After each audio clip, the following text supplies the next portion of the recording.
যাও এটা ফিন দিয়ে আসো। এটা কি? নাইট ড্রেস ফিন দিয়ে আসো যাও। ফিন্দে আসো কি? তাহলে কি দাও? বলবা পরে আসো। যাও পরে আসো। এখনই আসতেছি।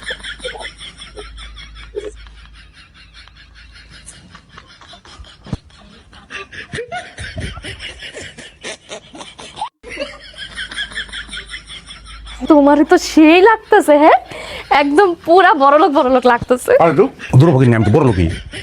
হাতের মধ্যে দেখি ভাই তামুক খাওয়া ভাই। তুমি না বিড়ি সিগারেট কিছু খাওয়াতে গেছো কেন?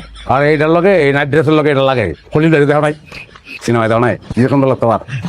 এটা অবশ্য তুমি ঠিক করছো, কিন্তু এটি কেলে পড়ছে এটাই তো কইলা না। আরে পাগল মাঝে মধ্যে এখন থেকে এগুলো ফিন লাগবো নাহলে দাঁতে উঠতে পারবো না। আমাকে স্বভাব তো ভগিনী শরীরের তো কাজের বুয়ার গন্ধ দেবো না। অনেকটা কাজ করো আমার এক প্যাক ফুচকি দাও। হুইস্কি কি? আর ওই যে মদ সবাইকে হুইস্কি আমি একটু শুদ্ধ করে ফুচকি বললাম। আর মতাম করতে আর দুই গ্লাস পানি লিয়ে হোক ওটার মদ মনে করে খামো দুজনে এনজয় বুঝছো না। হাসো তাহলে এখন চিয়ার গ্লাসে গ্লাসে বাড়ি। হ্যাঁ চিয়ার চুমু দাও এখন তাল হয়ে দেবা। কাল কেন? আরে তাল তুমি কিছু না সব কথা কেমন আছো অঞ্জনা? অঞ্জনা তুমি আমি ভালো আছি আমার। আমি ভালো আছি। আমার মত মনে দেখে মত